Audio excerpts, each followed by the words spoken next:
Hello दोस्तों, स्वागत है आपका हमारे YouTube channel DSR study point में। तो आज हम बात करने वाले हैं क्लास 12th का चैप्टर नंबर 5, जिसका नाम है न्यायपालिका। ये क्लास 11th का पॉलिटिकल साइंस का चैप्टर होने वाला है। सेकंड पार्ट, फर्स्ट पार्ट मैंने अपलोड कर दिया है, लिंक डिस्क्रिप्शन में भी है या चैनल पे भी जाके आप लोग वीडियो देख सकते हो। तो चलो करते हैं वीडियो को शुरू। देखो, प्रीवियस वीडियो में मैंने न्यायपालिका की संरचना, उच्च न्यायालय, सर्वोच्च न्यायालय के बारे में मैंने आप लोगों को बता दिया था। इस वीडियो में सबसे पहले बात करेंगे न्यायाधीशों को हटाने की प्रक्रिया। आप सभी को पता है न्यायाधीश कौन होते हैं। जो सुप्रीम कोर्ट या हाई कोर्ट के जज होते हैं, इन्हें न्यायाधीश कहते हैं। और इन्हें हटाने की जो प्रक्रिया होती है उसे महाभियोग कहते हैं। अब बोलोगे सर, महाभियोग का मतलब क्या होता है? देखो बच्चों, सर्वोच्च न्यायालय, उच्च न्यायालय के न्यायाधीशों को उनके पद से हटाने इतना ज्यादा आसान नहीं होता है। किसी भी न्यायाधीश को उसके बुरे व्यवहार या अयोग्यता की स्थिति में ही हटाया जा सकता है, लेकिन सबसे बड़ी बात यह होती है कि आपको सिद्ध करना पड़ेगा।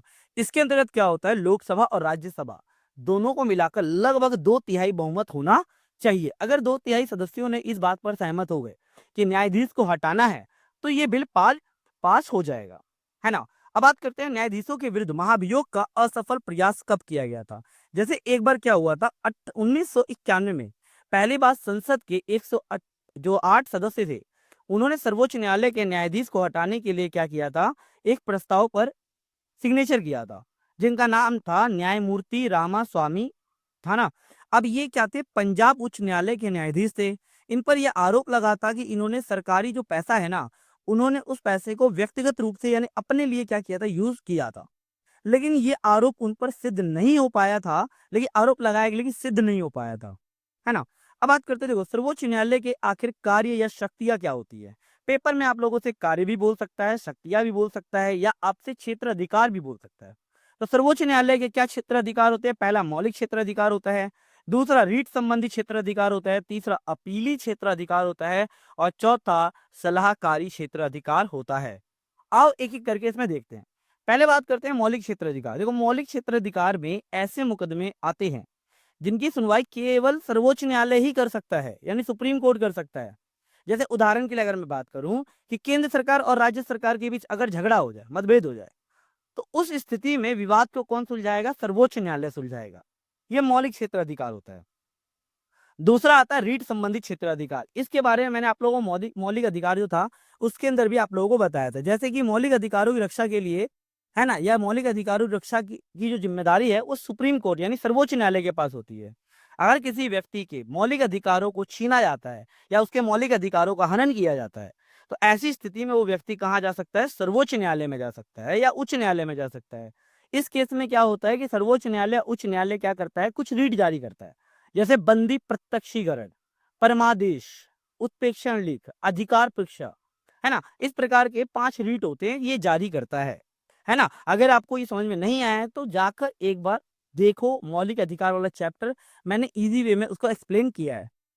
तीसरा अपीली क्षेत्र अधिकार होता है। अब अपीली क्षेत्र अधिकार का मतलब क्या होता है, यानी कोई भी व्यक्ति किसी भी उच्च न्यायालय के मुकदमे के अगेंस्ट या विरोध में क्या हो सकता है, उसके ऊपरी अदालत अर्थात सर्वोच्च न्यायालय में अपील कर सकता है। इसे PIL कहते हैं, है ना। जैसे दीवानी और फौजदारी के जो मुकदमों के मामले में निचली अदालत अगर किसी व्यक्ति को फांसी की सजा देती है, तो वो उसके अगेंस्ट में या उसके विरोध में क्या कर सकता है, इसकी ऊपरी अदालत में जाकर क्या कर सकता है, मतलब वहां जाकर वो केस दायर कर सकता है।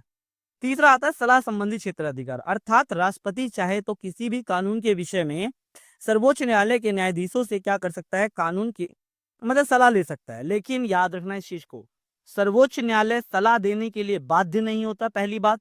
और दूसरा, न्यायाधीश इस सलाह को देने के लिए भी बाध्य नहीं होता और ना वो मानने के लिए बाध्य होता है ना मजबूर होता है।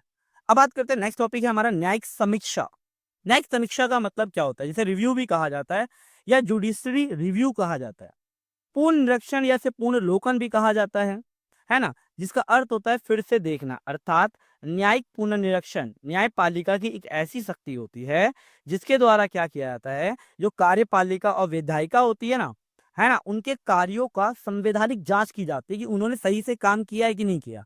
अर्थात जो मिनिस्टर्स होते हैं, जो मंत्री होते हैं, है ना, जो संसद के सदस्य, इन्होंने सही से अपना काम किया है कि नहीं किया, पैसा वैसा तो घपलाबाजी नहीं किया ना, तो उनके कार्यों को संविधान के विरुद्ध होने पर क्या किया जाता है, उन्हें अवैध घोषित कर सकता है न्यायपालिका, है ना। अब बात करते हैं न्यायिक समीक्षा का आखिर जरूरी क्यों है।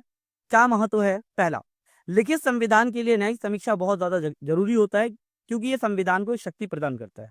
दूसरा, केंद्र और राज्य के बीच अगर विवाद होता है तो विवाद को निपटाने करने के लिए हमें न्यायिक समीक्षा की जरूरत होती है। तीसरा, मौलिक अधिकारों की रक्षा करने के लिए हमें न्यायिक समीक्षा की जरूरत होती है। चौथा, विधायिका और कार्यपालिका पर नियंत्रण रखने के लिए न्यायिक समीक्षा बहुत ज्यादा जरूरी होती है ना। तो इन सभी कामों के लिए क्या होता है, न्यायिक समीक्षा बहुत ज्यादा जरूरी होती है। अब न्यायिक समीक्षा की आलोचना क्यों की जाती है, आखिर ये गलत क्यों है, बुरा क्यों है? देखो, न्यायिक समीक्षा क्या कहता है, लोकतंत्र के अनुकूल नहीं है, कहीं ना कहीं ये अलोकतांत्रिक विधि है ना। इसमें न्यायपालिका, विधायिका और कार्यपालिका में आपसी कई बार क्या होता है, झगड़े या संघर्ष हो जाता है, ठीक है ना। और इस शक्ति के कारण न्यायपालिका के तीसरे सदन का रूप धारण कर लिया है, यानी एक होता है लोकसभा, राज्यसभा और तीसरा सदन हम बोल सकते हैं न्यायपालिका। अब बात करते हैं न्यायिक सक्रियता क्या होती है। देखो, जब न्यायपालिका सक्रिय होकर तीव्र गति से क्या करती है, काम करती है, और विधायिका और कार्यपालिका को देखती है कि हाँ ये अपने कामों का सही तरीके से काम कर रही है, नहीं कर रही है ना, और अपने दायित्वों का सही से पालन कर रही है, तो इसी को ही हम क्या कहते हैं, न्यायिक सक्रियता कहते हैं, है ना। अब भारत में न्यायिक सक्रियता का मुख्य साधन क्या होता है, जनहित याचिका होती है ना। जिसमें जनहित याचिका का मतलब है, जनहित याचिका के कारण ही न्यायिक सक्रियता को बढ़ावा मिला है। जैसे अगर बात करूं, जनहित याचिका का मतलब क्या होता है, जिसे PIL कहते हैं, पब्लिक इंटरेस्ट लिटिगेशन। जब कोई मुकदमा क्या होता है, पीड़ित व्यक्ति के द्वारा नहीं, जबकि किसी अन्य व्यक्ति के द्वारा अगर वो याचिका दायर की जाती है तो इसे जनहित याचिका कहते हैं। ये मामला जनता के हित से जुड़ा होता है। जैसे कोई लोग है, बहुत सारे लोगों का शोषण हो रहा है, चाहे वित्तीय रूप से, है ना, आर्थिक रूप से लोगों का शोषण हो रहा है, आप लोगों ने देखा कि हाँ भाई ये तो गलत हो रहा है, तो उनके लिए आपने न्यायालय में एक याचिका दायर करी, तो आप क्या कर रहे हो, जनहित याचिका का सहारा ले रहे हो। जन सेवा की भावना रखने वाले नागरिक क्या करते हैं, या बहुत सारे NGOs होते हैं या स्वयं सेवी संगठन द्वारा क्या करते हैं, उनके अधिकारों की रक्षा की जाती है और उनके शोषण को रोका जाता है और उनके जीवन को बेहतर बनाया जाता है। इसलिए जनहित याचिका गरीबों के लिए बहुत ज्यादा महत्वपूर्ण होती है। बच्चों, बात करते हैं संसद और न्यायपालिका के संबंधों में आखिर तनाव क्यों होता है, भाई झगड़े क्यों होते हैं, क्या रीजन होता है इन लोगों के बीच झगड़े के। तो देखो, संविधान द्वारा या लागू होने के तुरंत बाद क्या हुआ था, संपत्ति के अधिकार पर संसद ने रोक लगा दिया था, है ना। आप लोगों को याद होगा 44वां संविधान संशोधन किया गया था 1978 में, जिसमें संपत्ति के अधिकार को मौलिक अधिकारों की श्रेणी से हटा दिया गया था, है ना, हटा दिया गया था और आर्टिकल 300A में से रख दिया गया था। तो ये काफी विवादित मुद्दा था, ठीक है। संसद चाहती थी कि संपत्ति रखने के लिए अधिकार पर कुछ प्रतिबंध लगाया जाए ताकि भूमि सुधारों को लागू किया जा सके, और न्यायालय ने इस मामले पर फैसला सुनाया कि संसद मौलिक अधिकारों को सीमित नहीं कर सकती, या संसद मौलिक अधिकारों में कटौती नहीं कर सकती, या संसद संविधान के मूल ढांचे में परिवर्तन नहीं कर सकती। यह न्यायालय ने बात कही थी। तब संसद ने क्या किया था, संविधान संशोधन करने का प्रयास किया, लेकिन न्यायालय ने कहा कि संविधान संशोधन द्वारा अधिकारी या अधिकारों को सीमित नहीं किया जा सकता, ठीक है। तो इस तरीके से ये जो विवाद था, ये दोनों के बीच रहा था। बात करते हैं पैदा हो गया विवाद के मुख्य आखिर कारण क्या थे। जैसे कि निजी संपत्ति के अधिकार का दायरा क्या होगा, ये विवाद था। दूसरा, मौलिक अधिकारों में संशोधन का दायरा क्या होगा, यानी किन चीजों में हम संशोधन कर सकते हैं, बदलाव कर सकते हैं, किन चीजों में नहीं कर सकते हैं। तीसरा, संसद द्वारा संविधान में संशोधन करने की शक्ति का दायरा क्या होगा, क्या संसद नीति निर्देशक तत्वों को लागू करने के लिए मौलिक अधिकारों को सीमित कर सकती है, यानी रोक सकती है उसे। तो ये सारे रीजन थे उनके विवाद करने के।